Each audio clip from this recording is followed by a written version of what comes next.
Welcome, movie lovers, back for another Anatomy of Movie as we dissect Stephen King's The Dark Tower. That's right. So stay tuned. We've got lots to discuss. Welcome to Popcorn Talk, featuring movie discussion, news, and interviews. Popcorn Talk. We talk movies. And now, here's Popcorn Talk's Anatomy of a Movie. I really like this score. It's kind of like... It's interesting because Stephen King's got another movie coming out, It, and it kind of reminds me of a horror-esque thing, right, and yet exciting. Ladies and gentlemen, we are your panel. My name is Phil Svitek. We have Demetri, Panos. Hey, movie fans. Hey, Phil. Hello. Hi. Hello. We have Marisa, Serafini. Hello, everyone. And as always, understand that we come at it from the standpoint that we assume you've seen the movie. Therefore, it is very spoiler-filled, so please do yourself a favor and go and see the movie first. If you don't care about the spoilers, then great. You've been warned. You now know. Secondly, if you're joining us for the very first time, welcome. We appreciate you. If you're returning, welcome back. We love you just the same. As part of what we talk about in depth with these movies, the cinematography, the story, everything of that nature. And as much as we talk about it, we don't touch upon every single note we have through our research. And so, to help you guys even further, to supplement what we talk about, you can download the description in the description box. There's a link there for everything, so you too can follow along. But without further ado, as we always do, overall thoughts, starting with the lovely Marisa. Well, Stephen King, successful author and creative mind that he is. I was excited to actually watch this film. I saw trailers for it a few months back, knowing Idris Elba was in it, Matthew McConaughey is in it. You have Academy Award winners. All right. Yeah, and nominations. You already have A-list actors in this, so that was, my personal draw to it. But watching it, it was fun. It definitely felt that young adult type of feel, and there were moments of levity. It didn't get as dark as I thought it was going to be.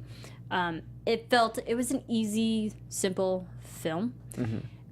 I liked the concept. I don't think the execution was fully there. Into the fact that I felt like they could have gone farther into it and made it epic. It was just a fun, adventurous movie, not an epic movie. Not to say it was a bad movie. There are some plot holes that I didn't really enjoy, or some plot conveniences. More so they have a portal here too. I'm how the heck can they keep traveling? And there's that point where we gotta find a portal, and they made it seem like they were very scarce when all they had to do was walk another block and there was another portal. So I had my questions of this film. Visually, it was fun to watch, but I don't think the execution was fully there. All right. Demetri? Oh, boy. Where do I begin? At the beginning. Here's the thing. To me, this movie is a prime example of how a studio system breaks down when it has no idea what it's going to do with a property. And I felt that this movie ended up being released out of obligation rather than the passion for the project. It should be understood, yes, Stephen King, very prolific, continues to be so today. This is an 8-book series, okay? I've read Stephen King, reading Stephen King now. This is not a series that I've read, and people have shamed me for not reading it because they figure it's in my wheelhouse. It was meant to be like a Western type of journey movies, also inspired by Lord of the Rings. But you would never, being an 8-book series, this movie to me felt like it was an epilogue, other than an epic, as you were saying, movie. And it wasn't a fleshed out movie, and I just felt so little effort was put into the making of this movie, and it's too bad, because you had Idris Elba, you had Matthew McConaughey, who really gave it their effort. I can't point to their performances at all and say that they stunk or anything like that. But, the director, Nikolaj Arcel, he put in a decent effort, but I felt he was handcuffed to chop shop writing in a really limited, extremely limited budget. This movie, 95 minutes. 95 minutes. And we've talked about how we love brevity in movies, but this movie deserved a little bit more if it was going to be starting something off. And even, Jesus Christ, the Hunger Games last book, which was the shortest book in the series, got 2 movies. And they now, granted, that was a pure money grab, right? But the third book was the longest. Was it the third book? That's the longest. 2 movies of the Hunger Games, was it? Yeah, it was. I forget. That's how long ago. All right, I sit corrected. Thank you, Marisa. But when you do that, this is 95 minutes. And then, marketing-wise, they call this a sequel to the books. Brilliant, because I've never read the books. So I'm going to go see a movie where I have no idea what the hell's going on because I never read the books. Who markets a movie like that? And then it ends up being, from what I understand, such a mishmash of books that they could have had a good franchise coming, but they seem to have lost their course, and they made a really low budget, and it felt low budget to me. I can't remember the last time a movie looked so cheap, and it seemed as if they were saving their budget for the fight scene at the end, because it was the most action driven, and it just looked cheap, and it came across as cheap, and it deserved better, being this is a highly touted amongst the Stephen King fans as a great series to watch. The marketing, I thought, worked. That's saying something coming from Sony. It got me to go see it, but at the end, it literally was a D movie. Yeah, I echo a lot of the sentiments that you guys are saying. I actually, in a strange sense, I didn't mind that it was short, and I think, ironically, it could have still been as short as it was and still been a good movie. Marisa, you called it simple, and I think that goes back to its roots of the westernization that Stephen King was trying to do to it. I have not read the books either. I've been trying to do as much research about them as I could without actually having to read the text. There's a lot there, and one day I do hope to kind of go into them. But nonetheless, I digress there. So, and for those of you who have followed Anatomy of a Movie, I like a good Western. Whether we've talked about that with Logan and so forth. So I could have really appreciated this movie, even though it's a little bit higher techy and it's got fancy elements. Like, it's essentially, a guy trying to kill another guy. Yeah. And that's it. And I kind of... I'll call it like a Coraline effect of like new worlds. You're entering a new world. I appreciate that from Jake's perspective as well, where he's like, he self-discovers this world, and it is a shame that there were elements there, and I was excited, and there's movies where I'm like, it's bad. This isn't a bad movie. It just never lives up to what it could have been, and I'm not upset by it, but I am saddened by it. That's the difference.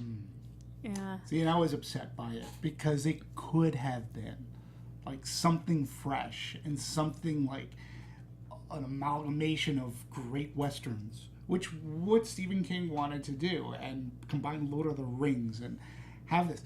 Let me ask you something, too. All right, so towards the end of the movie, you saw the Crimson King thing, right? Like, throughout it was graffitied and all hail the Crimson King. Yeah, right. I was like, where is he? Well, who the hell's the Crimson King? Now, in the book, he's the big bad. He's the main, but you would never know. They made a point of showing it to me a lot, but that's the kind of stuff you walk away with the world's, when you're trying to create a world-building movie such as this, you either really keep it simple so that you understand the world, but and the fact that there's this outline of worlds and there's parallels to parallels to parallels, but then there's a great beyond run by, what do they call them, the skin men?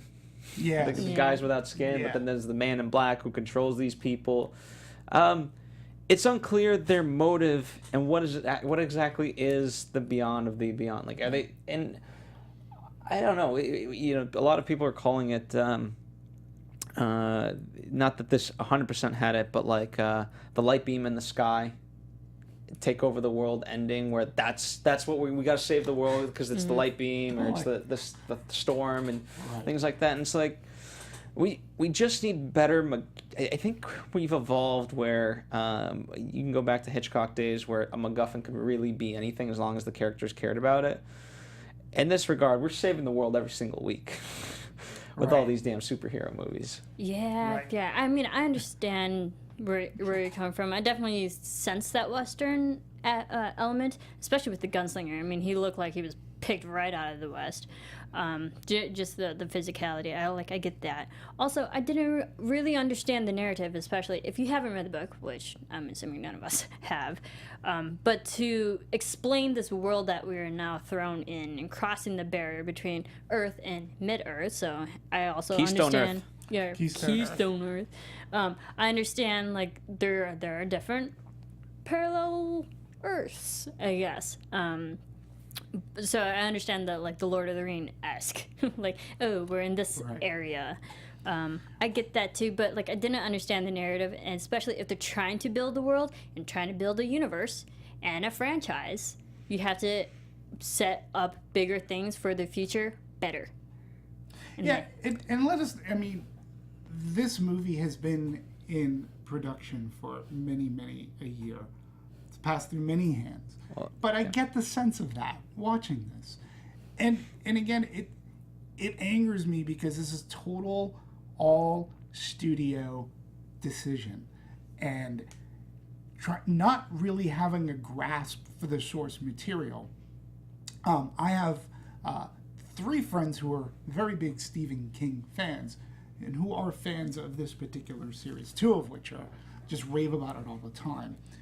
And when you start off with the Dark Tower, again, just relay that to the Lord of the Rings. What are they trying to do at the end? They're trying to get to, one of the books is called The Two Towers, but they're trying to get a tower to get this Eye of Sauron and to destroy it. This is another example of, we got to get to a tower and save it from being, it's the opposite. We've got to save it from being destructive. But it's still a big tower. And the epicness of this was just brought down to so simple that it did play like a movie for a young kid, like an 8 to 12-year-old kid, which I think there's a little bit more heft if you've got 8 books. And then at the end of the movie, you can bring the Man in Black back, right? But you killed him off. It wasn't even like you opened a door for a sequel for him to come back, right? You just not with him. I mean, they said that the ending is another adventure awaits. So, and it's okay, well, I thought we just saved the world in essence. Right. What else is left? Well, what other adventure can you have? So, and that's why it just was riddled low budget, and I felt bad for the people who worked on it because they actually put an effort in. I felt bad for the kid too, because I don't like to pick on kids' performances. Never, I don't, because they're kids, and I always blame the director if a kid's performance is not shining through, because a director can help that, and I don't think this director was strong enough. I don't even think it was that. It's just part of the problem is, regardless of whether or not you read the books, it's just obvious the gunslinger is your main character. Mm-hmm. And yet the movie, from a script story standpoint, does not set him up as the protagonist. It sets up the kid. That's our surrogate into this world. He's explaining, he's learning, so we're learning. And so... Idris Elba is not given that chance to carry that weight. He would have carried that weight. And then you could have had the kid, and then he doesn't have to be the shoulder of the movie when he was never supposed to, from a story perspective, shoulder the movie. Yeah, and the first book in the series is called The Gunslinger. And had they called this book, or this movie, The Gunslinger, other than The Dark Tower, that sets up episode 1. So... But there were just so many ways to go about it. Also, I understand why they might have changed the movie title to Dark Tower, because granted, if you're going to cater to the younger adult demographic, do you really want a movie title to have gun in the title? Well, I think the Dark Tower, it's known as that series anyway, so I think you're not incorrect. I would just say the greater thing is that that's what the series is called, so let's start there rather than, subtitle of that. Totally understandable. I can just maybe just in the promotional aspect, and we always talk about how movie titles change in production, but like that could have been a reason why they changed it. Maybe they don't want the younger generations to really have that gun. Just the word gun is kind of a negative connotation. You don't want that in a title, and that's not going to sell properly. I hear you, but if could have been somebody's going to be a movie, if somebody's going to grow up to be a movie fan, they're going to watch westerns where they're going to hear the term gunslinger. Yeah. Well, it's speculative again, right or wrong. Yeah. I don't. It certainly could have been considered. I do want to. Let's talk. We've mentioned it, but now let's dive deeper into this development process. And I call it through the three eras, if you will. Let us begin, and let's go back to 2007, a good old time when a show called Lost was on the air, and a man by the name of J.J. Abrams was spearheading that, along with his friends David and so forth. And they were quite the crowd, certainly. Remember those days? Lost. Have you heard of that show? Maybe. Well, Maybe. those were the guys familiar. that were going to do this movie. Right. Mm-hmm. And, interestingly enough, though, we'll give more of the facts, but interestingly enough, Damon Lindelof, it's kind of almost good that it didn't happen that way because so many fans have been upset by his movies that it's kind of better that perhaps it didn't happen there either. Maybe, but for me, Lindelof really made a rebound with World War Z. No, and he's done some TV that people have really enjoyed lately, and I understand what you're saying, but I really do think that tackling an epic, you had a really good crew on board. But let's be honest. Well, they were tapped creatively. Yeah, but many A-listers aside from them were tapped creatively that could have done a really good job if you were going to make this a full-fledged series or franchise. Like if you were going to give the time and attention. And I'm not even saying that you had to do 8 movies. That's a massive undertaking. I think people would be fine if some of them were cut short and you did this. I think the book fans would have been fine. Give me at least 3, maybe 4 good ones.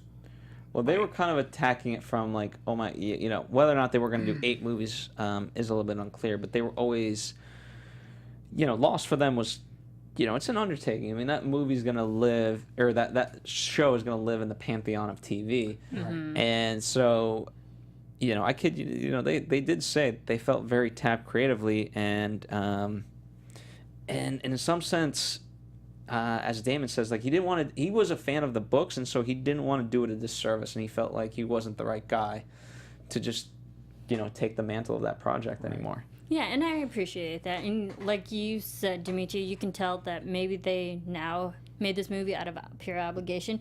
With J.J. Abrams at the helm at the beginning of all this, it started out as a passion project. It started out as a film that they wanted to do, but due to other commitments and stuff, you can tell that just slowly dwindled and got away from the passion, but got more into the business. And don't forget, too, then people like Ron Howard.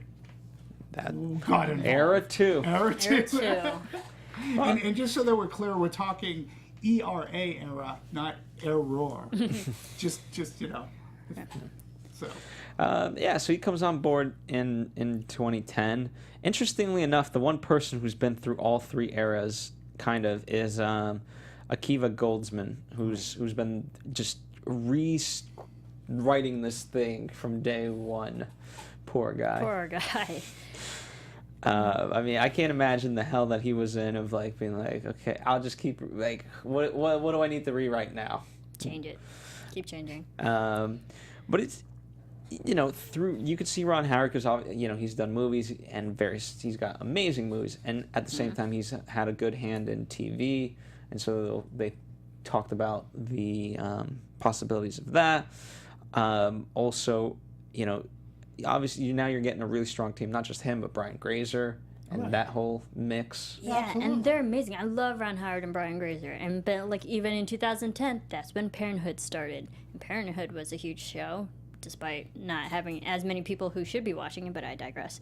But again, we're talking about other people, another director who was well and capable of pulling this off, but because of other commitments, couldn't do it. Yeah, and again, Ron Howard would have been a good choice. I mean, he's dabbled in the fantasy world with movies like Willow, which is a beloved Ron Howard movie, and so you get a sense he loves the Western as well, Ron Howard, so you get a sense that under his hands this could have been a really, really well-told tale.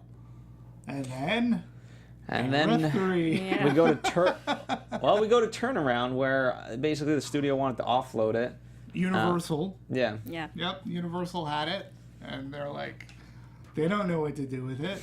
They spent a lot of money, and you're paying for a Stephen King, which already has a built-in audience.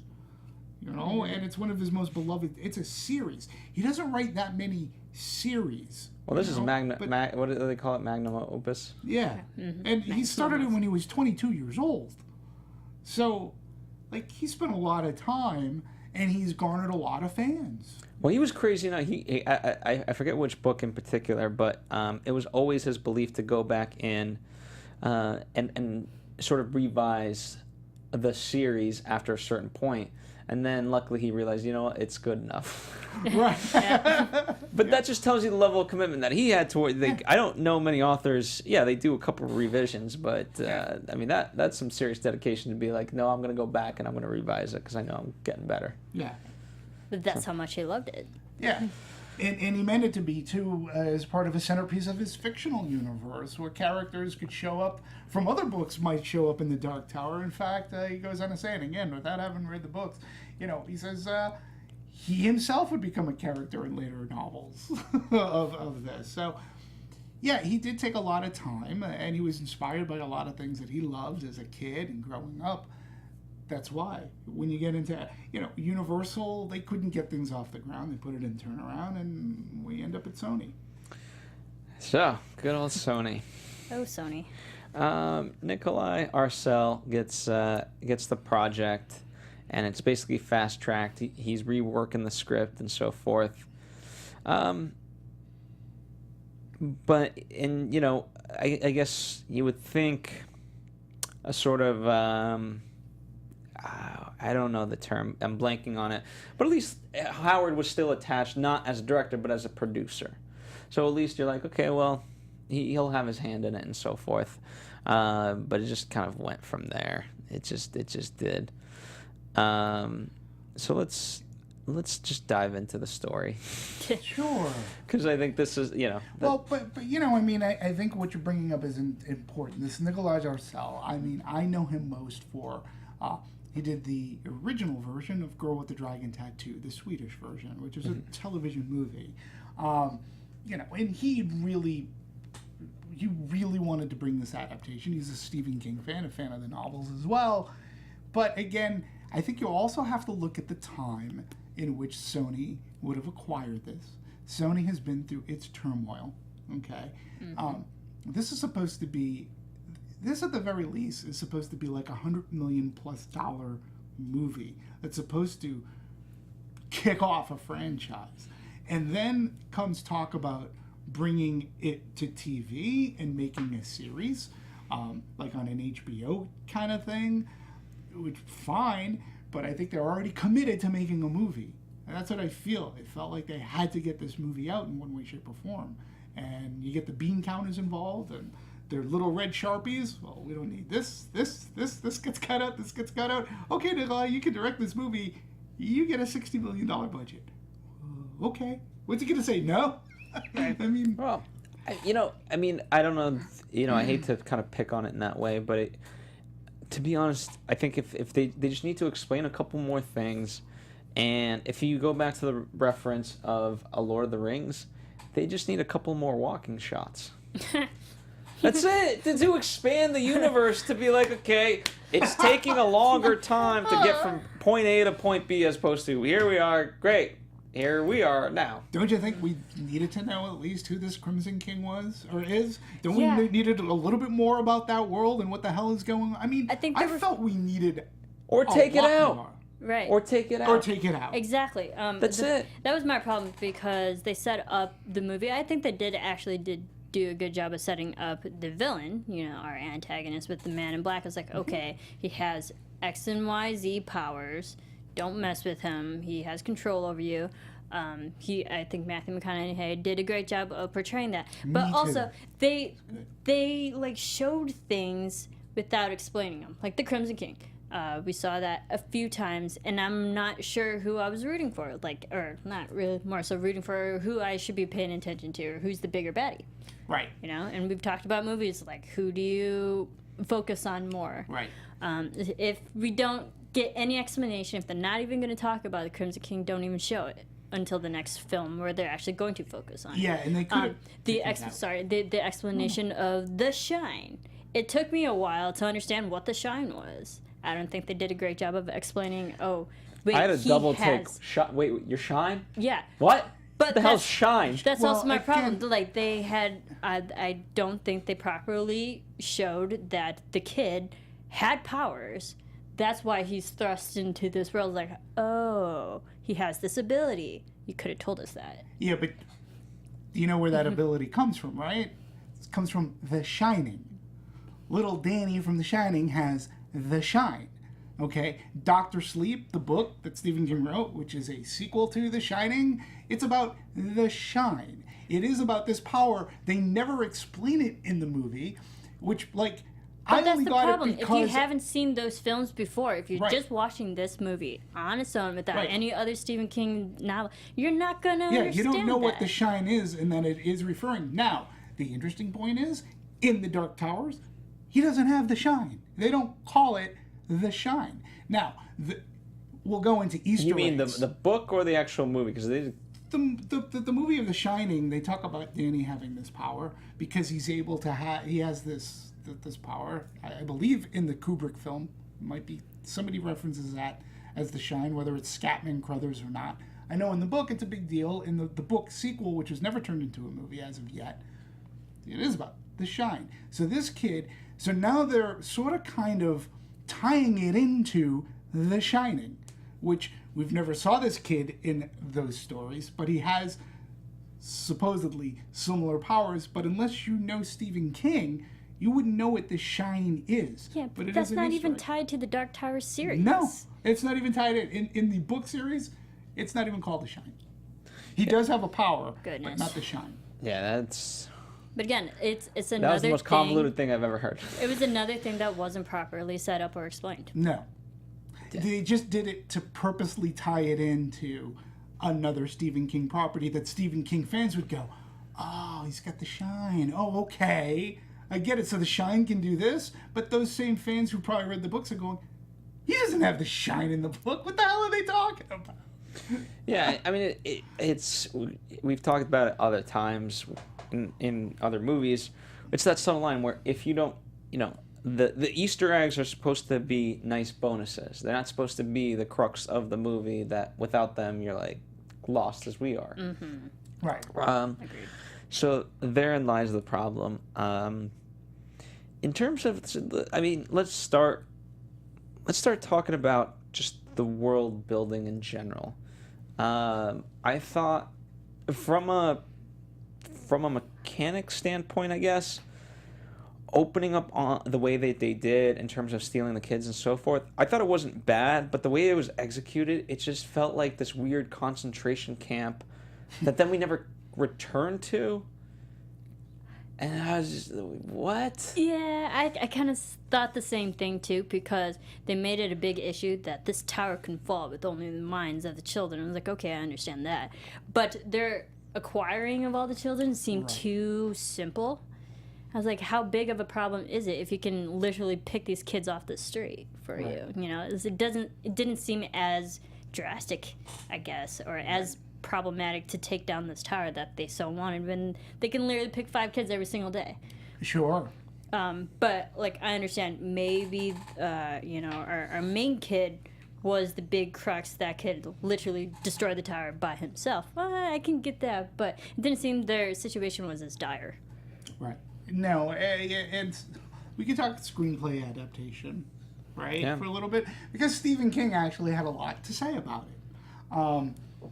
And King, in his own words, will say he's not somebody who plans things out in advance as much, which is shocking for a writer, but he has his ways. So the Dark Tower, so the challenge he believes in bringing the Dark Tower to screen goes with so much material. Where do you begin?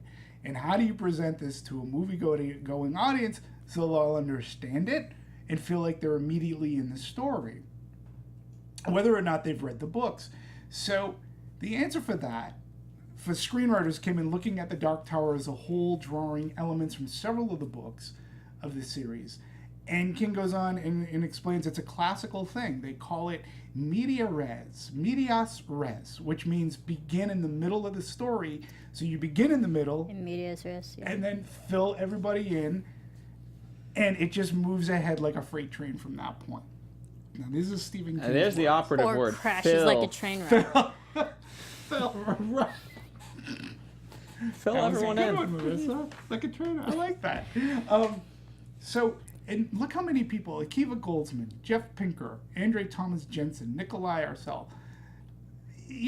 And they say that Stephen King was involved through all of it, which, I sort of have to cry shenanigans. Like, I know he wanted to get the movie made, and people were saying, well, he endorsed this movie. Well, of course he did. He has his name on it. They paid him a pretty penny for the movie. It would suck if he came out and said, he's not like a Grant Morrison kind of guy who's going to poo-poo like an adaptation of his material. He wants to continue to work. He knows how to play it, so of course he's going to say, I had a hand in it. I give them all the credit in the world for what they did. Yeah, But and just a little factoid for you. Stephen King is actually one of the only living authors that's been adapted more than any other author in television and in film. That's a little Jeopardy trivia for you. Even more than Yep. Michael Crichton. no, Yeah. not Crichton. Living. Oh, living. Stephen Living. King is the most adapted author Living. as of right now, Yeah. in television and in film. Fair enough. I think before his death, he's going to be adapted even more. Oh yeah, absolutely. Mm-hmm. Don't So- forget all the short stories he's had. Yeah, Oh, yeah. absolutely. But it makes sense that Stephen King would want to put his name on it because it is his property. It's- So, yeah. But yeah, I guess going back. So even though we're starting in the middle for us, let's go back to the beginning. I never there was never a clear distinction of what was the goal. I understand the goal, and I'm not stupid. I get the goal is to destroy this damn Dark Tower. Well, for the Men in Black. Yeah, but But it's to why? save the Dark Tower, because it is and I sort of looked at it as Like, sort the of Man in reminded me Black of wanted to Thor. take the He wanted Dark to take the Tower tower down down. so that he could have reign over all the worlds freely and openly without any opposition. Gunslinger wanted to save The it. Gunslinger was part of a group of people known as gunslingers. There may have been another word or name for them, No, but they it was gunslingers. protected the tower from evil to keep balance amongst all the worlds and keeping evil from overtaking everything. Does that make sense? It does, except for the most part, all the gunslingers except for the one gunslinger were dead by his own by the Man in Black's doing. And when he talks about having full supremacy over everything, kind of seems like he does. I mean, what can't you really do that you want to do with his powers? Yeah. Right. He's a powerful guy, and that's I understood, and I think that's why he was a good antagonist. But it also seemed too easy for him that there was no one else really that was built up enough to be on par with him. Maybe the Gunslinger. Yeah, I mean, That I was a felt good that, showdown, but I mean, I figure the Gunslinger. I liked, like you said, I liked McConaughey's performance. I thought he had a fun time playing this role. Same with Idris Elba. I think he had a fun time playing this role. I wish there was more meat to it, because the both of them together, seemed to enjoy what they were doing. They had good roles as villain. We don't see McConaughey in this kind of a movie often, where he's going to play this type of a villain. I wanted more. I could have fun following this character in other movies as Idris Elba is chasing him down. I liked seeing Idris Elba as a action hero kind of thing. I wish did a better job. Some people are saying he should have been introduced a little bit better. I actually don't mind the way he was introduced. I just... Who is this? The Gunslinger. The Gunslinger? Mm-hmm. Because, we got him in these flashbacks, and he was kind of a larger-than-life character, and then we met him. But part of, I don't think it's necessarily directing in terms of Jake. Like, they set this up in a strange way. He's got the most by-the-book parents in the sense of, like, the stepfather, I swear, is just one beer away from domestic abuse. You're right. Yeah. And you couldn't have painted, when it comes to therapists, I'm just so tired of them being portrayed in such weird light of, like, you're crazy. It's like, well, dude, the world's falling apart. Maybe I get it. He's got his dad, but maybe he's also reacting to what's happening in the world right now. And you know what? Like, give him something. Yeah, I'm falling back on what Marisa said earlier. They went the simplest, cheapest route possible. They wrote caricatures. They didn't write characters. They wrote characters that we've seen before in a bunch of other movies. We've seen the disbelieving parents. We've seen the near abusive or completely disbelieving or father. Misunderstanding parents just in the situation. The mother who the mother who loves her son, wants to believe her son, but is so dominated by the evil husband. It was so by the numbers and simple, as you say. I do want to clarify. We've talked about a lot of movies that have been, quote, cheap, yet, there's what's creativity really cost you? Mm-hmm. Right. You don't have to, like, you're paying the actor to say lines anyway. Might as well give them good fucking lines. I understand that. And Sorry. Yes, I understand that. I think it also, maybe they just didn't want to build the parents because ultimately they were going to die anyway, so let's not spend a lot of time with them. Let's not develop a relationship with them so when they actually do die, we care about them. Because when they both died, honestly, no one gave a shit. But so it kind of makes you believe that, hey, this kid is going to look into the Gunslinger more as an authoritative parental figure compared to his own parents. Yeah. And forge that relationship more than with the actual parents. Yeah, I get it. We've touted on this show, like you said, Phil. Brevity can be an asset.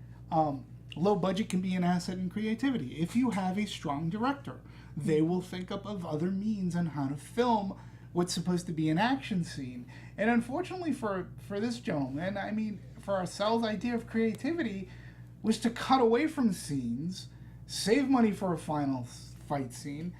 Here we go again. When an episode of Game of Thrones looks better than a feature film, a theatrical feature film, you got a problem. And I was going to say the exact same thing. I'm sorry not to cut you off. No. But, like, I was going to say at the top of the show that I saw better special effects in television shows than I did in this film. Yeah. And that's just a problem. Sad. That's sad. That means, again, you can be creative with a small budget, but you got to know going in, this is an epic story, right? But it wasn't epic. But they didn't treat it with that respect or within that regard. I hope that if a television show comes into fruition, that it looks better than this movie. I mean, to that point, you just got to know your assets, and no, and they marketed Matthew McConaughey and Idris Elba, so I don't think it would have taken a marketing meeting to know that those are your strengths.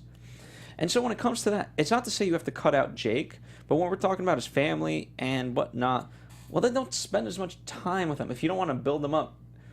What you really want to do in that amount of time is build up the father-son relationship between Jake and the Gunslinger.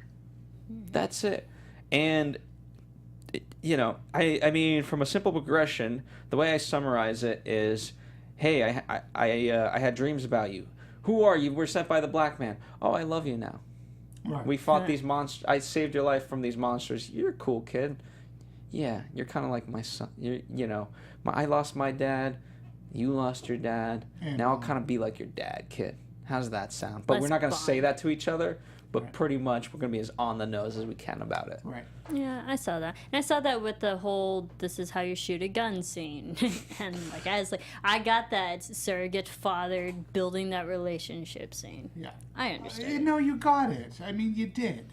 But I think another thing that actually made this movie look cheap, and I've said this before, it's always, to me, in a good movie sometimes, well, not sometimes, but in a good movie, when certain characters are played by actors that we've never seen before. It's like the Christopher Reeve effect. Let's not take away from Superman, let's hire an unknown, right? But this movie, all you had, at least for me, was Idris Elba and Matthew McConaughey. Jackie Earle Haley shows up. I didn't even know he was in this movie. Yeah. Until he shows up. Okay, there's somebody else who's recognizable. There was not one other person in this movie that I recognized at all. But because they had no parts that I could have cared in, like the parents. Even Jackie O'Hurley. Yeah, it's like, okay, it's just cheap. They just went cheap because they didn't add anything. They weren't strong in characters like the woman, the soothsayer.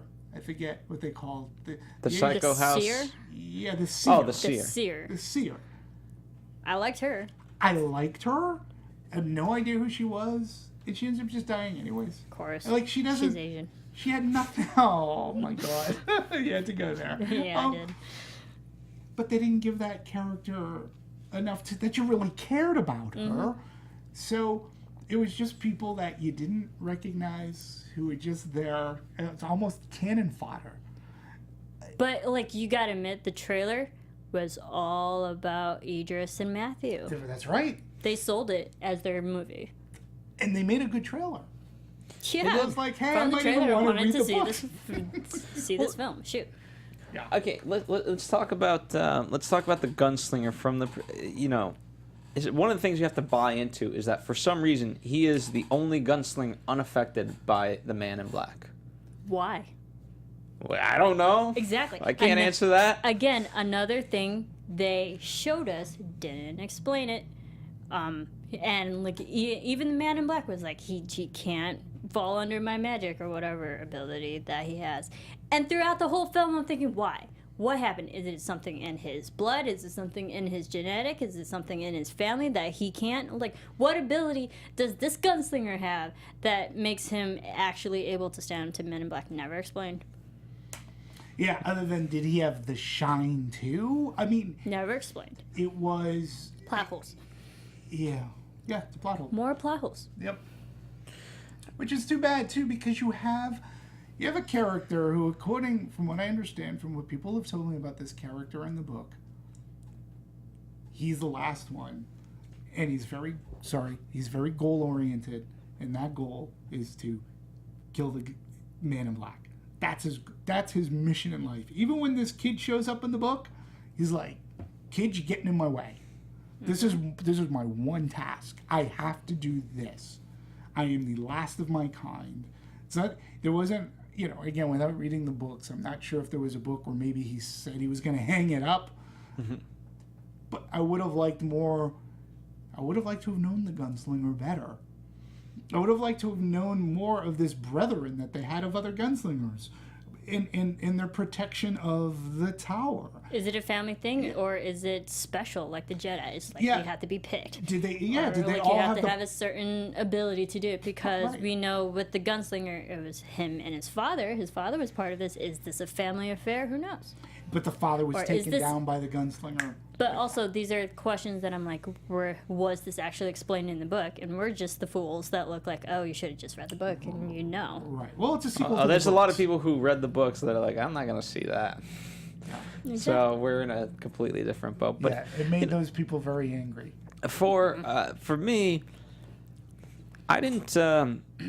When it came to the gunslinger, I was less concerned about the coalition, if you will, of gunslingers. Like I kind of got it.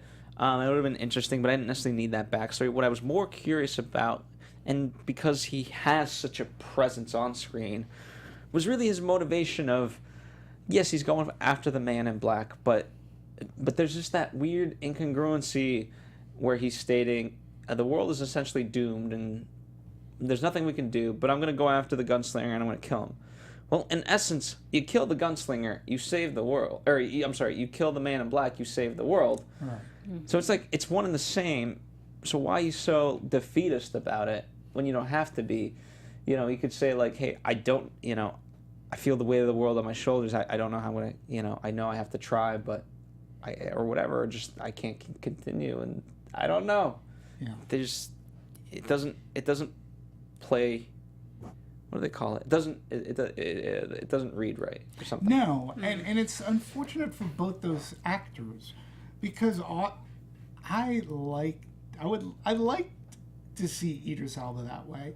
He elevated the material, that's for sure. As did Matthew McConaughey. They were both able to elevate that material, but in the end, their characters were like they weren't really fleshed out. We should get to know more. They seemed better. one note. Extremely one note, both of them. Harkening back, simple. Mm-hmm. They were very extremely simple. I caution simple. You because simple doesn't have to be bad. No, but take a movie like Unforgiven. Bill Munn, right? Okay. Guy just wanted to build a house.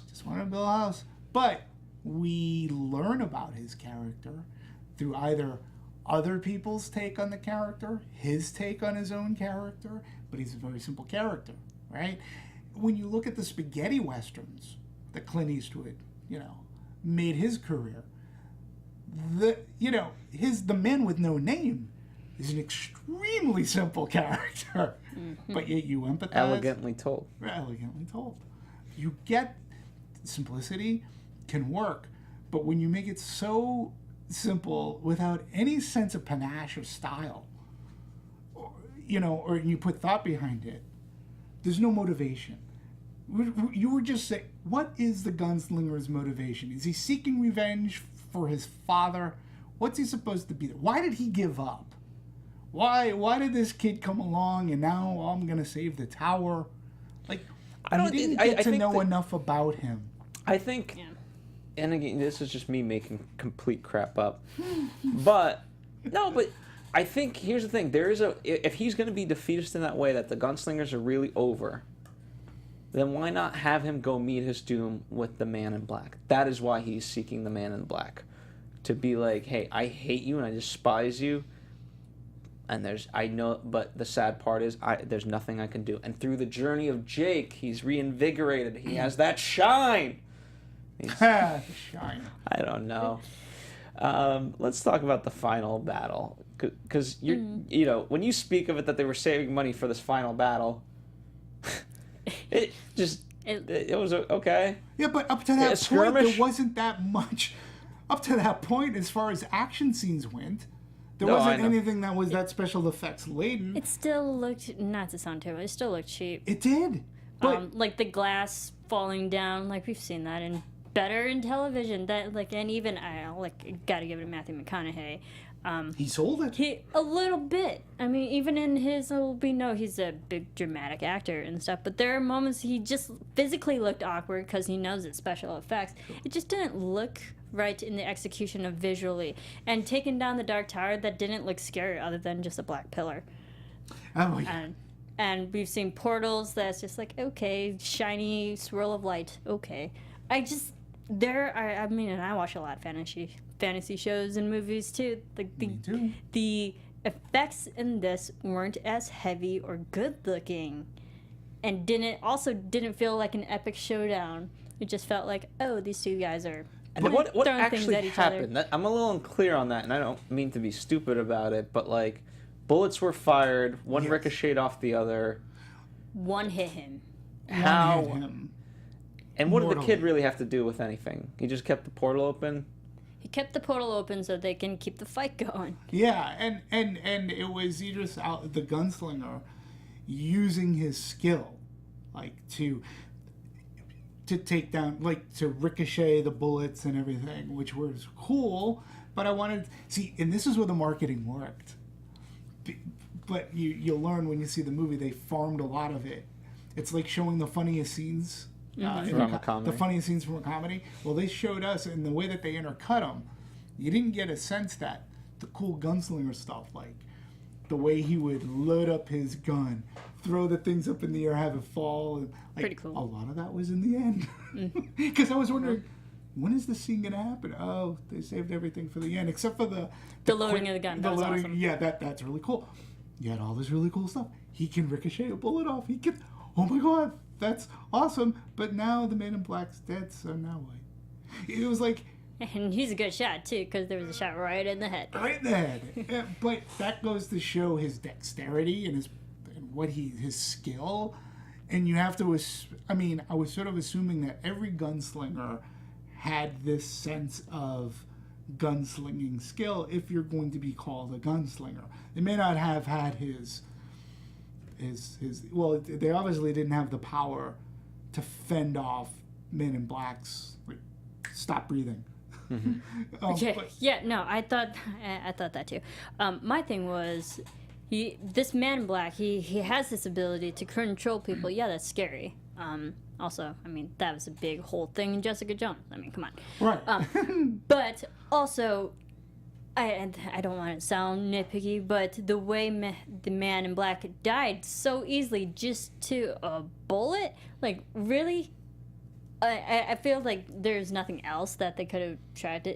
It seemed too easy to kill the Man in Black when you know just one bullet can take him out. Especially when we watch so many more war movies where people are taking like 3 bullets and still like, okay, I'm still moving. Right. I mean, in fairness, the gunslinger like shot some more once he got the first bullet in, but it seemed too easy of a death when that was like you could have just shot him. Right. And I don't know, I think they built him up as a more powerful person than he already was, just to be taken out by bullets. You needed to set it like had it would have been. I really was the reason why I was confused. I was really figuring because the Man in Black is really realistically in between the gunslinger and Jake. Yeah. Right.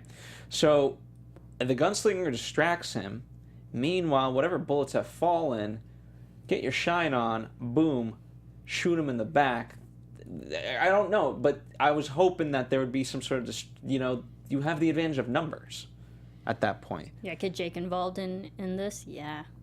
Yeah. I thought the Men in Black was exterminated way too easily. Yeah. Well, my whole take on it is because he was so powerful that something as simple as a gunfire. Something as simple as a bullet. There's like no way in hell that's gonna happen because he's so powerful. Mm-hmm. That's my issue. It ends up happening anyways. And to me, it was just the irony of it all. I mean, listen, we'll talk more about this stuff, but I don't know. I think, believe it or not, did you know that this movie was filmed in South Africa? They actually took a budget to go to South Africa. Well, they were with the cut. They were all over the place, but yeah, the production took the company to such remote places as barren Karoo Desert, where they built the mid-world sets. I like that because, not to interrupt you. No.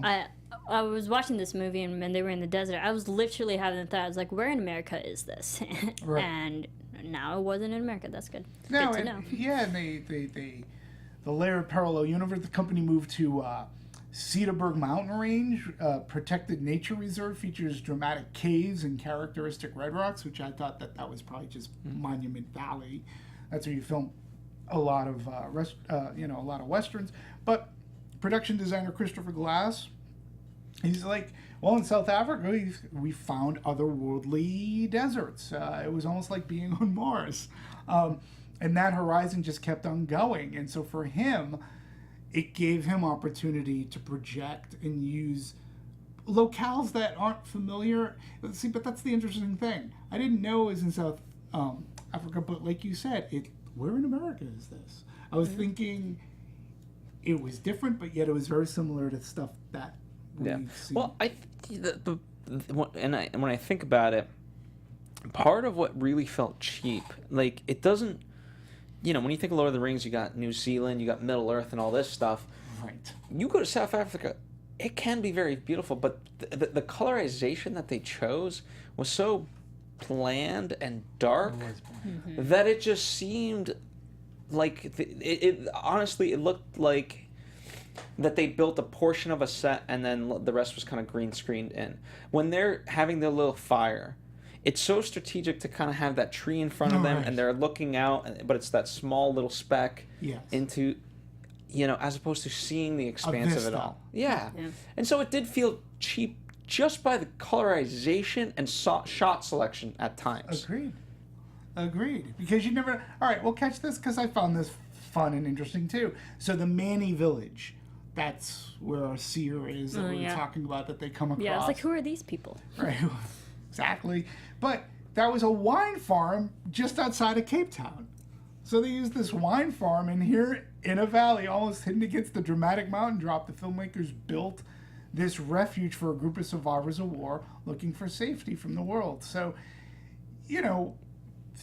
again, I find it interesting that that's a wine farm, but you're right, there was no scope or epicness that we get in normal Westerns. In a Western town, you see the Western town, even Mel Brooks knew how to do this in Blazing Saddles. Yeah. You got to see the vista. He filmed it in scope. And that's, making fun of Westerns. But you still... Even History of the World. History of the World still looked more epic. Yeah.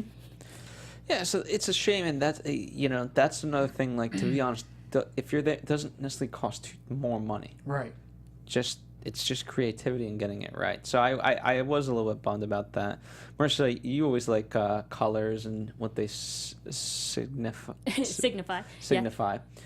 So I'll let you speak to that more. Do you agree, disagree, or I agree. expand? I think they show New York in the New York light. I mean, some parts are saturated, some parts are colored. I get that the scope of that world of New York, but then when you went to that Mid-Earth area, it was very saturated in that one note color. Like you were saying, it was warm. And so I couldn't tell if I was supposed to be happy, if this was actually a place of refuge compared to New York, or like if this place is safer than New York compared to the skins were, following all the children. So, but then when we got to the village, it got blue, it got cold. Didn't know if I could trust these people, but we had the seer, so I guess we did. Sure. But even in the forest, the only bout of color that I really recognized was when that, I don't even know what the hell you call it. Yeah, the demon, the illusion thingy. Oh, yeah. Monster. Like, what the hell was that? Again, showing something, not explaining what it was. Yeah. That was the only red that I saw. Red looked dangerous. Red usually signifies danger. Like, and they use that color throughout. And I thought that was good. But I think the only pop of red that I saw in the forest, because I could tell they were in woods. Couldn't tell if they were in America or in South America. But I liked it. It signified the different worlds. There was a visual drastic difference, so you can tell we were somewhere else. Here was something else as I think about it. And I know we keep going back and forth, but his shine was so pure that he could cross worlds, right? And they never really went further with that, but that's a huge plot point to leave. Second, apologies if this gives anything too much away, although it doesn't. Miss Peregrine's Home of Peculiar Kids, they're also similar to the antagonist, and I'll say the antagonist because I also encompass the Man in Black, but also beyond that, where they don't fit into their skin. And in Miss Peregrine, at least there was a purpose behind that. Right. Whereas this, they're trying to destroy the tower. Why not their purpose? And again, I don't know the book, so this is where it gets convoluted because you're now shifting the adaptation. But you got to explain it because it's like, okay, are they stealing these kids so they can have skin? What are they like? Why are they different? What the hell's up with that? Are they just stealing the kids just to take down the Dark Tower? How come the adults couldn't do it? Right. What is it? Is it just the kids with shine that have the ability to mentally take this down or take this tower down? I think it's more of a mental thing. Well, I think it was also, I couldn't understand, why does something mental have to take something physical down? Well, here, I could speak to that, I guess. I don't know if you guys have ever read. Shine. Yeah, it's a Well, shame. I don't know if you guys ever read. Have you guys ever read Philip Pullman, his Dark Arts, The Golden Compass, The Subtle Knife, and Oh, The I Amber know. Spyglass? I read the first Okay. Golden Compass. So, yeah. this doesn't give too much away, but, with that respect, this is kind of, it's a cool premise, right? And they could have played with this, but again, you could be altering Stephen King, and so, but they did anyway. In there, they were stealing kids who were entering puberty right before before sexual thoughts, if you will, okay? And so, because they still represented an innocence, and yet were of maturity to be able to enact action, and that's a very simplistic way of putting it, but that's why I do believe in the innocence of a child, and I could see that innocence can take down with this structure, but I could have tied in, okay, you know what, maybe it needs to be someone who's at that cusp of transition, innocent but also entering adulthood. But again, the evidence of which I'm speaking, none of that's evidence. I'm just pulling this out of my ass. No, understandably so, but that was also my question. I was like, is it only children that can take this tower down? Apparently, Who it seems built so. the tower in the first place? Was it adults that built it, or was it actually kids that built it? Is it like kids built it and only kids could take it down? I don't know. Again, it's something that wasn't clearly explained. No. But I can speak a little bit for the color palette, and you tell me if this makes any sense to you, since we were talking color. So regarding that village, the Manny village, director Nick Arcel described this as a cross between the Amish and something even more tribal. So according to production designer, Nick wanted realism, but something that was very similar to the Dust Bowl in America in the 1930s, an existence like the Grapes of Wrath. Okay. And we referenced Andrew Wyeth paintings for the color palette and the Spartan nature as to how they live. So from a Dust Bowl standpoint, I sort of understand, but a lot of what we saw was at night anyway. They're kind of in the jungle. It's somewhat they started off on the mountains. Yeah. And it looked somewhat luscious. And I get it, they moved, but we didn't really see them. That's what I'm saying. Just give me a couple of tracking shots of them walking so I know the distance covered. Oh, yeah, I had no sense of geography in this movie. Yeah. No scope. Whatsoever. No scope. But again, I think that's because of you have a director who didn't know what to do with this budget. I think he was really handcuffed. I don't think he could have. What you want us to go there? You want us to film like 2 stand-ins? What? No, it's too much money. Can't do it. License some footage of some drone shots over trees. I don't even need to see them. I just need to see the drone flying over the trees, and I'll assume they're there. Yeah, especially when they're trying to build different worlds, quote unquote. Show us the worlds. Yeah. You know. Yeah. But I will say this, and this I found sort of ironic as to what the production would spend money for. All of the kids' drawings. Don't tell me they were commissioned. They were. Oh, good. I kid you not. Picasso? Jake captured his bizarre dreams in a series of sketches. The kid's, he's an actor, not an artist. So the production designer, Christopher Glass, who can draw, is an accomplished designer. He says one of his greatest challenges was creating sketches. He says it's hard for an adult to draw like a kid. I don't know. Get me to draw. Are you kidding me? And I'll show you. And he said, well, this is what I find that I'm quoting. I even tried with my left hand, but we just couldn't crack it. So Christopher Glass found a solution. He launched a casting call for young artists, and 2 15-year-old artists landed the design job of a lifetime. We showed them our concept illustrations, then took them away and asked them to draw from memory so they can mimic how Jake would have drawn them from memory after waking up from a dream. Okay. So yes, they gave 2 15-year-olds a great gig. A gig of a life. I like the process of how they did it, draw from memory. Sure. Because that makes sense with Jake's character. He was drawing from Absolutely. memory. I think they brought some authenticity into it. I remember, because I appreciate good artists who can draw and paint and stuff. And I remember I was like, those are really good drawings. Right. Jake's a talented drawer. Yeah. So they actually did commission artists, 15-year-old artists. Hey, if there's one strength of the movie, I thought those were absolutely gorgeous. Yeah. I mean, creepy, but gorgeous nonetheless. But also, in their own right. I think the drawings did a better job of setting up the characters than the narrative. Yeah, sort of, kind of. Yeah. They almost look like comic book panels. Yeah. Absolutely. Yeah, I agree.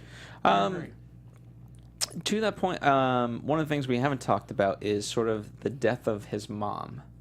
It's such a pivotal scene and whatnot, but it kind of left unexplained. I mean, we get it. She dies. Yeah, I mean... But did she go through the floor? What happened there? Did she burn? Yeah. To represent the father? Well, we don't quite have it in the budget to show the death scene, so that's why we're just going to cut away and muck up the floor. I don't know. And again, to me, that's where there was no creativity in that cheapness. Like, because I didn't get a sense. I said, what the hell happened to her? I didn't even know that she died. Like, I had a feeling, but he could have kept her alive. He seemed that...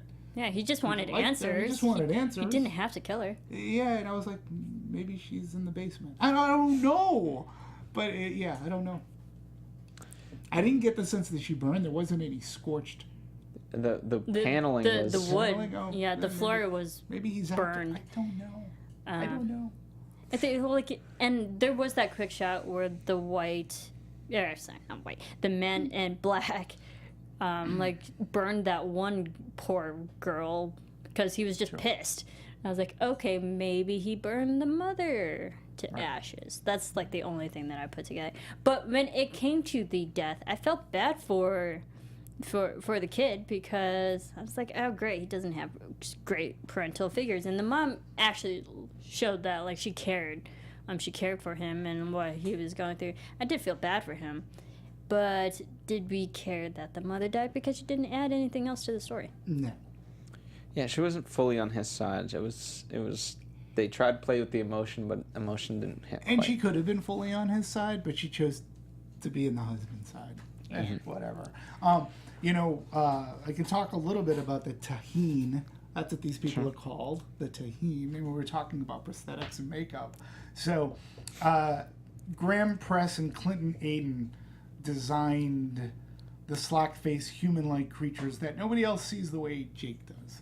And so Press explains, the challenge was to work out how to marry the real and the magic that happens on screen. They're animal-looking underneath and trying to blend into the real world by wearing these masks. They don't explain where the masks come from, other than Press created prosthetic masks for some 60 characters whose slack skin makeup took 3 hours to apply. Oof. So even though we don't know where the masks come from, from, for everybody or in total? 3 hours to apply. That's crazy because it's not like it wasn't. We're not putting together a Hobbit suit. Yeah. Right. But also, like, if your production budget's going into skin, they're scary enough because they're following these kids, but they're not the crux of the story. But that's where your money's going to, with the prosthetics. Right. Yeah. Let's just do it with special effects. Shoot. Well, interesting. One of the things like when we talk about, you're kind of in deep trouble. October of last year, they screened the test, negative results, as you can imagine, labeling it confusing and messy. So therefore, part of what they wanted to do was do reshoots, and it cost them $6 million just in reshoots. And that's a lot. Which, by the way, was to up Elba's character. Which I don't. Who looks at this and says this is not his story from the get-go? And it should have been his. Even the Dark Tower series, it is about his character and his journey, his Western fantasy, Lord of the Rings journey to get this man in black, to get to this Crimson King, who's apparently the biggest bad of them all. We'll find out. Yeah. So, but again, just to take a, because I know we're going to go back, but it should be noted too, like the Dixie Pig that small city within New York where we meet Jackie Earle Haley and everything. So that was actually an abandoned shopping mall, multiple levels, spiraling ramps like parking structure. The set itself consists of layers of floor levels, basements, rooftop, a maze of corridors, and small rooms for vendors involved. So it was a 360-degree set designed by Christopher Glass, and it gave the director freedom to shoot from any angle. And he said, we dressed every corner, we could shoot in every direction, and even continue down to the next level to get all the shooting, gunfire, action, and explosions just right. So you can see right there, they took all their budget to put it in the final scene. Into the final battle. I mean, you know, it's not a bad way, but just to over deliver something with it. Right. Mm-hmm. And it's just, you know, it's that age-old thing where if a gun's going to go off in Act 3, you got to kind of set it up. Now, we understood that, we get it. The gunslinger's weapon of choice is the gun. It's a gun. Mm-hmm. And so, more than likely, he's going to use the gun to kill him. Right. But the method in which he kills, because, you know, he tried to shoot him. At first, when we first watched that scene, I was like, okay, why aren't you pulling the trigger? Something's up. And then he pulls the trigger and it goes, and it just, you know, he's unable, the bullet never reaches. Then it's like, okay, well, that's not going to work. So we have to set up now a new way that it's like, oh, you know what? The gunslinger, the man in black, you know, he never checks what's behind him. So again, that could have been the duality. Play it by the numbers. Sure. Here I am, and here you are, in terms of Jake and the gunslinger. Yeah, I was trying to figure out the gunslinger's motto, which we heard like over his mantra over and over and over again. I think what I took out of it was to establish that the gunslingers don't just shoot for fun. They serve a purpose. Like they're not uncivilized human beings that just shoot all over the place. But like they have to have a reason to protect themselves or why they do. That I understood. It kind of lost its meaning after hearing it so many times, especially with the whole showdown when Jake is strapped in the chair and then he's the gunslinger is saying it over again. So like you're talking about the working together. You only heard it in the mantra, working together, but not physically. What does that mean to you? Because okay, it goes, I do not aim with my hand. He who aims with his hand has forgotten the face of his father. I aim with my eye. I do not shoot with my hand. He who shoots with his hand has forgotten the face of his father. I shoot with my mind. I do not kill with my gun. He who kills with his gun has forgotten the face of his father. I kill with my heart. So what I take that to be is, and it's, you know, they say it so nonchalantly, but the interpretation I take is that there's a real weight to killing somebody where you're not aiming with you're watching it, you're internalizing it mentally, and it takes a piece of your soul. That's what the heart represents to me. And so if you're going to kill somebody, it better be the right person to kill. Yeah, I also took from it that this was our peek into gunslinger background, that it's hereditary from the father. You learn from the father this skill, and that the father is the all important. He's the one who teaches you this skill. And if you disrespect the skill, you are disrespecting your father, because this is what you don't kill just to kill. You kill with your heart. You kill, like, these are all important things. And again, this was in the trailer, and this was one of the aspects of the movie that made me go, oh, I sort of kind of want to see this. This is Idris Elba being a badass with a gun, like that scene that took place in that village. Yeah. Like a long distance. Yeah. Without and like he just looking. puts his head down and like he's just focusing in on sounds and the wind and the wrench that clanks up against the pipe. I thought that was a really good scene. And then it happens. We've seen it in the trailer. It happens in the movie. You're like, okay. Yeah, it happened. That was the scene I was waiting for. But, we can talk, the gun itself, Roland's guns, are actually based on actual Remingtons. The key armorer for the gunslinger, Lance Peters. It's a slightly modified Remington, much larger barrels, cartridges, and engravings because we got a lot of artistic license. And Lance Peters created the guns by hand for the film, which is cool. Mm-hmm. Yeah. Yeah. So, which I think is pretty cool. So they created all those guns by hand. It's his Excalibur, in a sense, because from what I understand, too, they build this up in the books, that Roland is a knight. That the gunslingers, well, when you think about it, they sort of kind of are Excalibur protecting... They're the knights of the gun. Yeah, the knights of the... Round 2. The Round gun. Dark Tower. Of the Dark Tower. But yeah, by the way, they introduced that little nugget, and I was like, oh, commonly referred to as Excalibur, where you're from. It's Excalibur. like, what? I don't, right now I don't need that. Let's get that later. Like, that's a better story. Yeah. You're right. Okay. Well, there was a nobility. They went for simplicity, and there was very little nobility too, because this gunslinger could have been a much larger than life hero, other than just being fast and being able to load a gun really cool, which that was really cool, but that was pretty cool. Yeah, Not it since was. Wanted have I seen something similar. Yeah, and at least it was done in And Wanted can curve bullets, you know. right. That's true. Gunslinger just shoots the bullets really stylistically. Right. Yeah.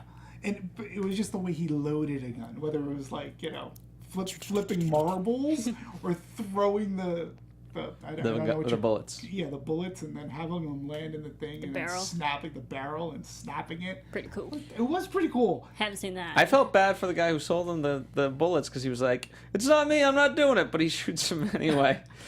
Right. Poor prick. He's just got caught in the casualty of it all. Yeah, and It happens. and even in an interview that I found, I believe, on Coming Soon, the director even says, like, this was a mashup. Like, it was like... Mashup of. It was a mashup of the books. You were trying Whitman's sampler of the Dark Tower, which, again, I don't mind if they consolidate some books, but you're going to make a series.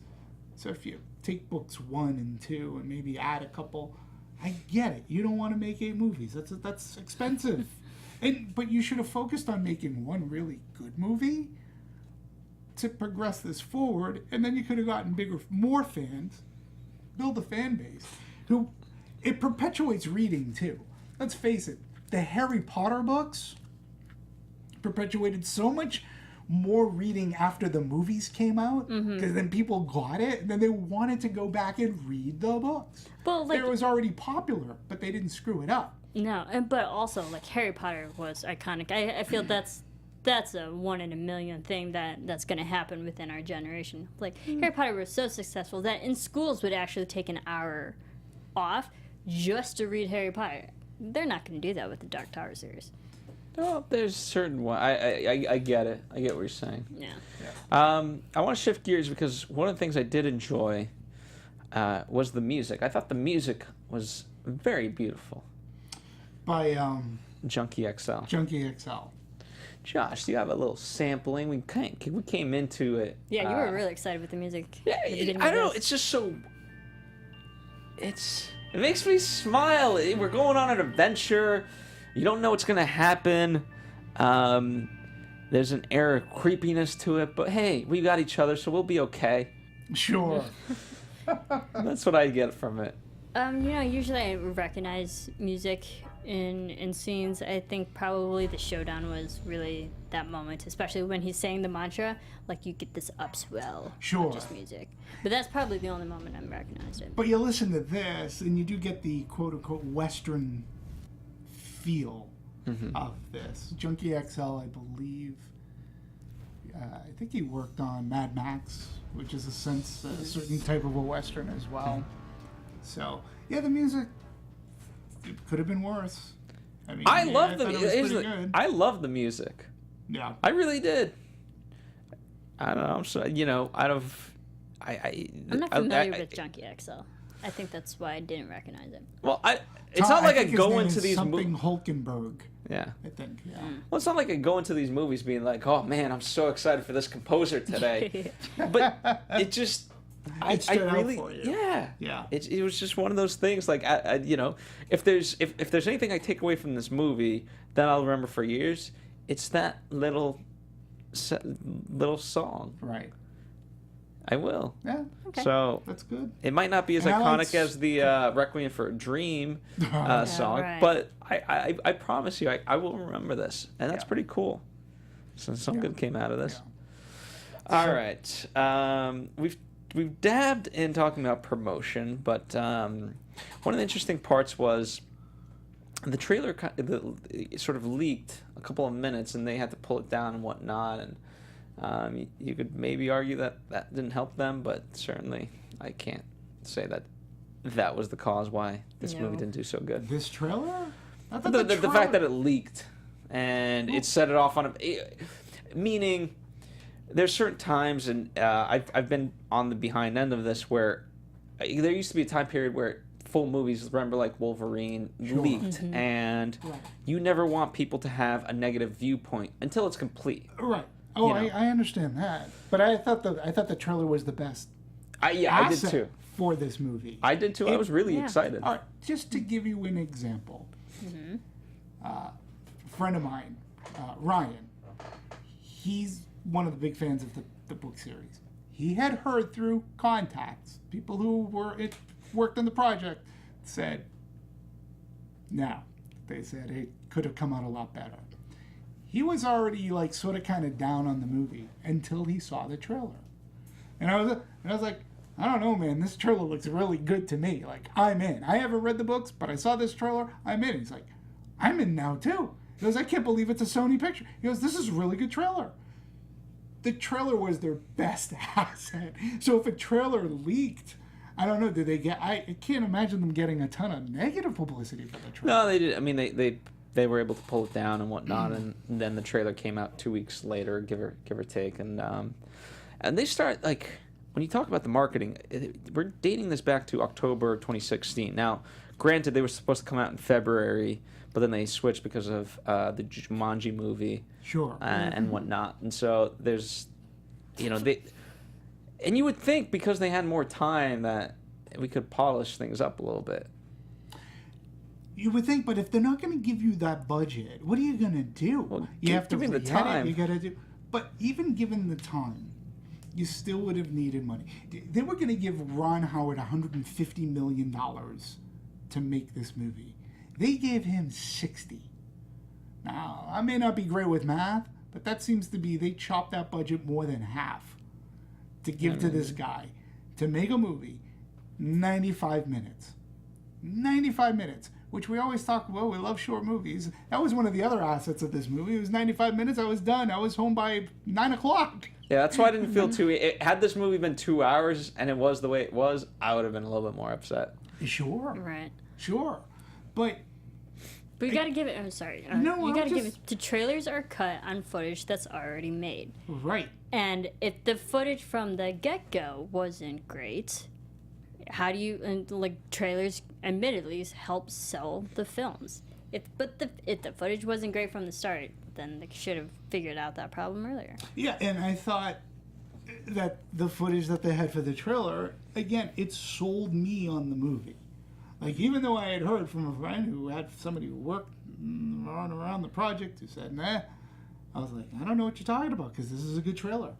This looks like it's got good action. Idris Elba looks We all badass. enjoyed the trailer. Yeah, Yes. they cut a good trailer. Well, let's so the culmination of all of this, though, in some sense, quite ironic. $19 million, which is a very Stephen King number. 1919 was the portal. $19 million is what they made, And it ranked number one. which is It's so still pulled strange. out. It still pulled out a Yeah. number one for Pushed the Dunkirk weekend. out. Dunkirk was in its third week. Yeah. You would think But that. hey, they got number one. They had those numbers to boast Right. about. Sure. Number one, they released it in 3,400 plus locations. To date, as of the 10th, it's done $26 million. Worldwide, or its foreign intake thus far has been 8. So we're at 34 million worldwide. There is a very strong possibility that, at least theatrically, both foreign and domestic, we could break even or come close. And then you have your ancillary markets. But I think something else I want to talk about this movie too is its reception. Its reception was not good. From a critical standpoint, 18% on Rotten Tomatoes. Now, there has been... Okay, it's not good. 18% from a critical standpoint. Now, also, if you follow this, so if you pay attention, I do, the reviews on this movie didn't come out. Like, there was no tomato meter reading. There were no reviews on this movie the Sunday before it opened, Monday, Tuesday, Wednesday. They didn't screen the movie to critics till, I believe, Wednesday evening. That's a big red flag. Well, it is a big red flag. But the business is acting, because there's an article, like I pointed out, there's an article in the Hollywood Reporter about how studios are fighting back to Rotten Tomatoes. And the studios are afraid of Rotten Tomatoes, in part because they feel that people look at this meter rating and say, 18%, that's pretty shitty, I'm not going to go. But the thing is that bad reviews, and they go on to say, it's like, so how are studios like Sony fighting back against this? Well, we're hiding the movie. We're not gonna let critics see the movie, and then the rating won't come in until later. Well, I hate to tell you folks, but people have been hiding movies from audiences since the first day of really shitty movies. It's not a new practice. They do it all the time.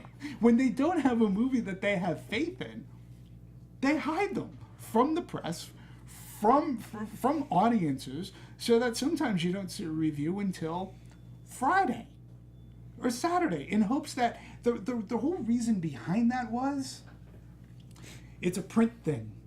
When people used to read newspapers, if you didn't have a Friday review in the newspaper and you forced the critic to go on Friday to see the movie, if you didn't screen it for said critic or reviewer, the review would get into the paper on Saturday, which was, because it was Saturday, that was a lower publication run.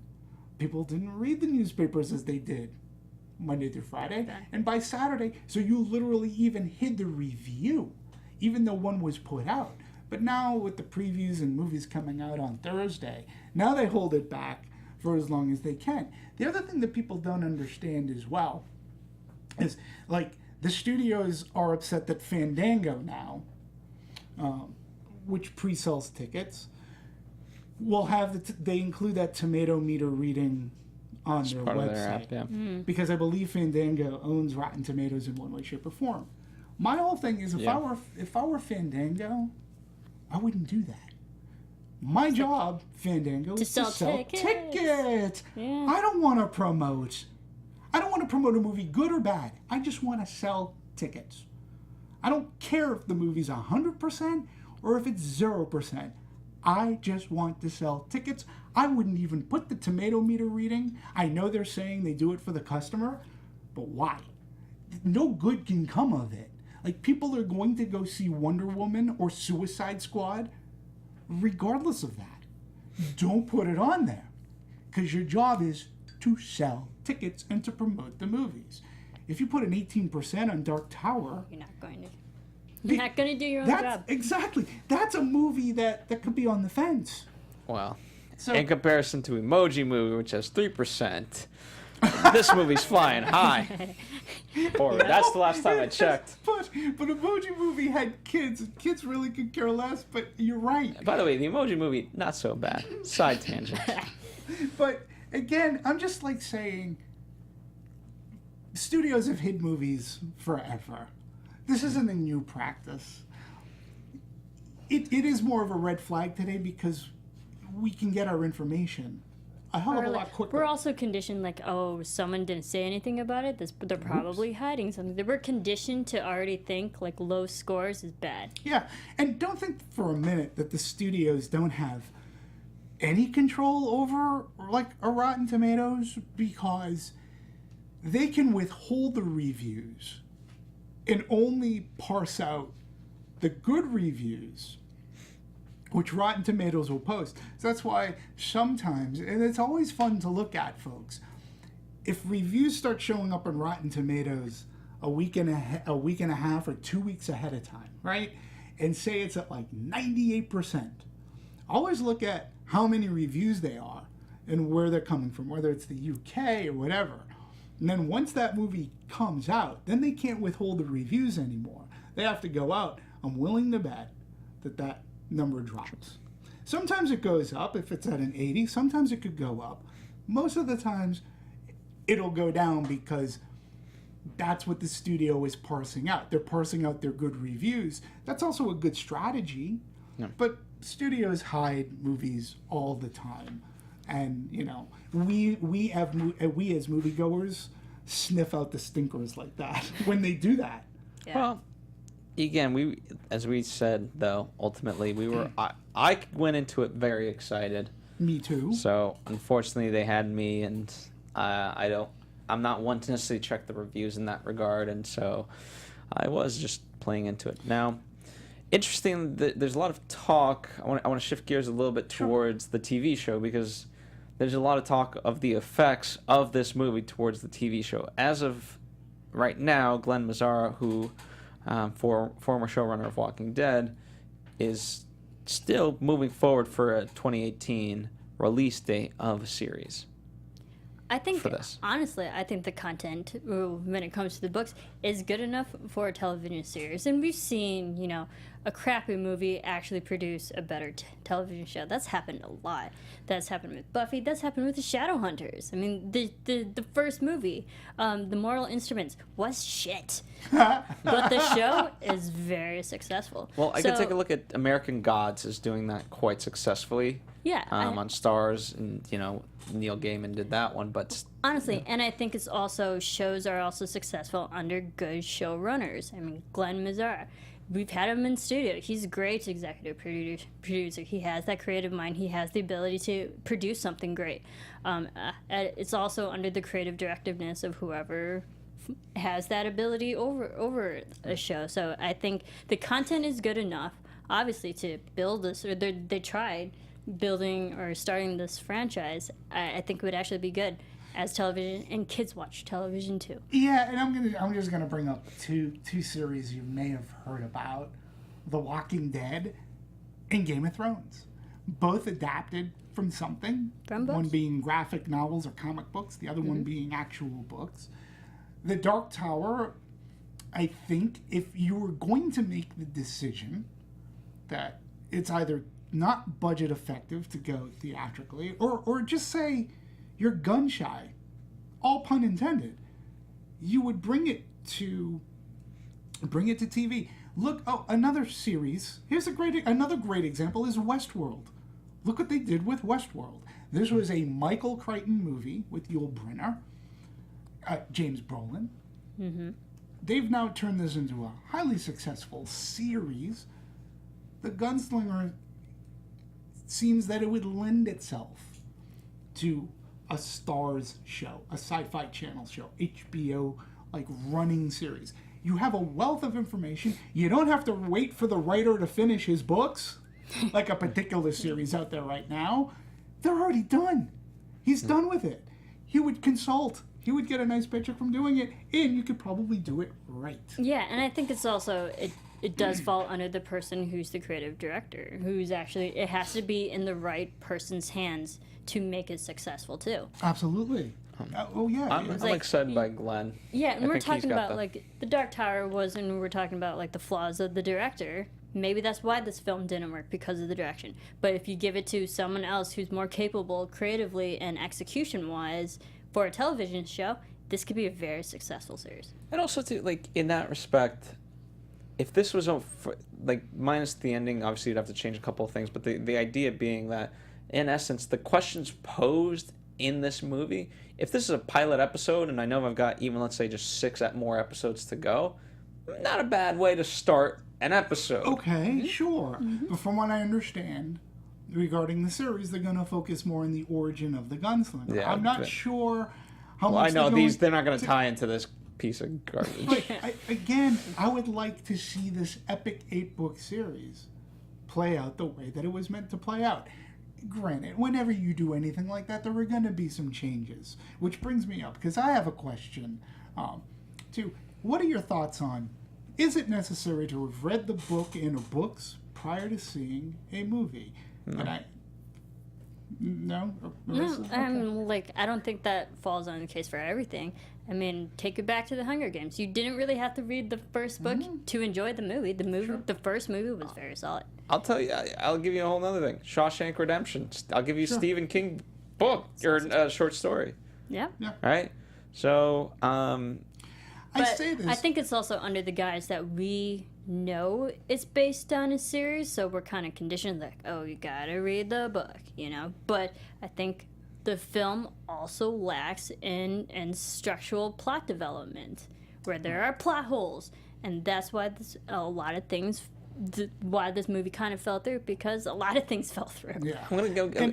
I know you got a point. I'm going to give a quick little plug to a show called Adapted that me and Marisa host, where we talk about books that have been turned into movies. And ironically, I'll give you a little nugget. We're going to be doing The Prestige. And that is an example where Christopher Nolan actually withheld the reproduction of that book because he didn't want to give away the secrets of that movie. Interesting enough. So check us out. Whenever you do things like Jaws and stuff, let me know. We'll do. But you had a point. We digressed. No, well, my point is because I read a review. I'm not going to call out the critic, but I was a little bit, because he said, admittedly, I didn't do my homework. He said, I've read one of the books, but I never got to finishing this thing, and he made this part of his review. And that sort of angered me, because I'm like, you shouldn't have to read the book. The movie should stand on its own. Period. And if anything, sometimes the movie, if you haven't read the book already, maybe it will inspire you to read the book. That's such a bad thing. And then you'll gain an appreciation of both now the book and the movie. You could see the slight changes being made and or done. But I haven't for sure read every book that has been adapted into a movie. And Lord knows there's been The Exorcist. Yeah, well, I get what he's saying. He's saying, mind you, I kind of hold us on this standard, but at the same note, where when you come at it from that sort of expertise level, then he wants to put the best research forward. We obviously try to do the same, but at the end of the day, we don't claim to be critics. We claim to be filmmakers and movie lovers. Yeah, well, I'd like to believe that I'm a movie reviewer, but at the same time, I never read The Exorcist, but it's a great movie. Never read the Godfather books. Don't have to. Great freaking movies. You don't have to read Jaws to think that that's a great movie too. All on its own. Yeah. Shawshank Redemption. Stand By Me. You don't have to read the story to be better informed. I'm a movie fan. The movie should stand on its own. Yeah. If I've read the book and I like the book, sometimes that's a detriment, because sometimes I'll go in and go, shit. You've always heard the phrase, the book's always better. Well, in some cases, you don't know. Sometimes they make great choices in adapting. Sometimes it enhances the book, and it might make you want to go back and reread the book. So I don't think it's necessary for the research and being professional. It's professional to know your movies. That's what it is. And to give an unbiased opinion on the movie without, you can go in and say, well, it does this to the books or whatever, but you don't want to spend too much time. I'd rather go about it as a movie fan, talking about the movies such as The Dark Tower, and saying, even I can tell that they abridged this so much. Yeah, well. They ruined the story. Do we want to talk Easter eggs at all? Sure. Well, we already talked we talked The Shining. There's a couple references to Cujo, right? There's It. There was It, which is coming out. There was a reference to Stephen King. There's a reference to It. Yes. Yeah. I missed that. The Roland has no idea, old amusement park wise, and remember when they saw that thing and he goes, "Oh, you have amusement parks here," and you saw the skeleton of a roller coaster and such. They were in the forest. Christine with the toy car. Well, I saw Christine immediately. The Rita Hayworth poster. Shawshank Redemption. I did see that. Misery's Child, Children of the Corn, Cujo, But don't forget also there was a picture of the what's the name of the hotel in The Shining? I forget, but it's the hotel from The Shining. The Overlook. The Overlook Hotel. There is a picture of the Overlook Hotel, from The Shining. Obviously, The Shine. As soon as he was playing with the red car, I said, "Oh, it's Christine." Yeah. All right. I'm Well, a big fan of Christine. I think I can't say we've done a service to this movie, but we've certainly discussed it at length and tried to figure out where the flaws, why the flaws happened, if you will. As we start to wrap up, Marisa, what any final thoughts on this movie? I did enjoy the concept of this film, that I do want to read the books. I think Stephen King did a great job of setting up characters and a storyline that people can obviously find interesting enough to read 8 books. I do want to read the book. Maybe not base it off of this movie. I want to read the book now, basing it off of this movie, because I've had 3 people who Because it's said, in reaction. yeah, well, and it's, again, I've had Stephen King fans going, how could you have, like, you've read Stephen King before? I'm like, yeah. They go, how could you have missed this series? Like, this is right up, this is the kind of story that you like. And so when I understand the Gunslinger, the first book is the shortest. It's like 300 pages. That's easy. That's a good way to start. And if I like, continue on, But Stephen King is an easy enough writer to get through and to read. So, yeah, I'll check out the books. I think, sorry, one more thing. I think also where I was getting confused, I had read another book series called The Seventh Tower. That's a 6-book series by Garth Nix, which is kind of the same concept of kids, and there's a veil that's separating between worlds. If the veil falls, literally darkness falls on everybody. So, I actually was getting confused. I was like, oh, crap, there's another series about towers in a world being in darkness. Too many towers. I mean, but granted, not to, cross-promote, but the 7 Tower book series is fantastic. Fine. I've read those. Maybe they'll make a better movie. Yeah, I've read those, so I'll probably read the Dark Tower series now. Damn it. Well, there you go. Another book, another series along those lines, His Dark Arts. I don't know why they call it that, but it's Philip Pullman. The first books, The Golden Compass, the Subtle Knife, and The Amber Spyglass. I think really wonderful books. The movie did a horrible injustice as well there. But Nicole Kidman was great in it. All right. So, all in all, had this movie been longer, I probably would have been a lot more angry. I've cursed a couple of times, for which I apologize during the show. No, there's some people who listen to us in the car and other stuff, and they're with their kids, so I apologize. Because we put the kids to sleep. That's why no, I'm kidding. To that point, as we wrap this up, understand we have a whole library of past shows for you to browse through, so definitely check out some of those, especially if it's your first time and you found us. We appreciate it. Don't be afraid to dig a little bit deeper there. We've gotten, in terms of the library, we have over 400 actual episodes, meaning we've covered 400 movies.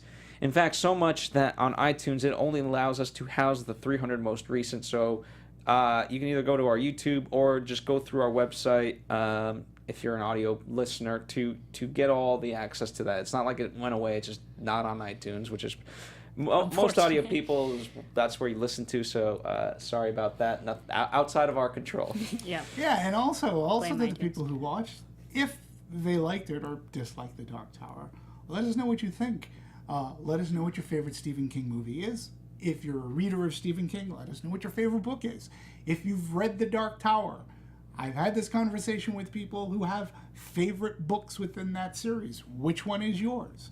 So that when I start to read the series, I can focus on that one.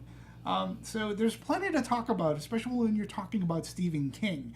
His fan base is very loyal, and it's big. He's been writing for a few years. And Certainly. yeah, so maybe you'll have insights too about the movie that maybe we didn't have. Share, please. Well, one of the things too we're looking forward to, we will be doing It when that comes out. So Can't wait. So a lot to discuss there, Can't wait. and a That lot of can't other be stuff too. You guys recently just did Detroit. I saw the movie. Very hard movie to watch, but I think a very powerful movie. So check out that show. And down the pipeline, as I said, Annabelle creation. Lots of Oscar stuff soon coming because we're coming into Kingsman, certainly. So lots to look forward to as well. In the meantime, follow us at DMovies1701. Yep, please. At Serafini TV. Yep. And follow us here at the Popcorn Talk, and more specifically at Movie Anatomy is our actual individual handle. So definitely check us out there. On behalf of everyone here at Popcorn Talk, thank you guys for watching us. We'll see you next time on another Anatomy of a Movie. Bye, all.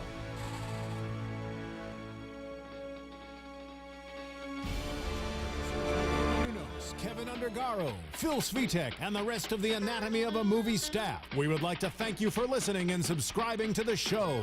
If you have any questions or comments, feel free to email or tweet us. I'm Sir Richard Wentworth, and this has been Anatomy of a Movie.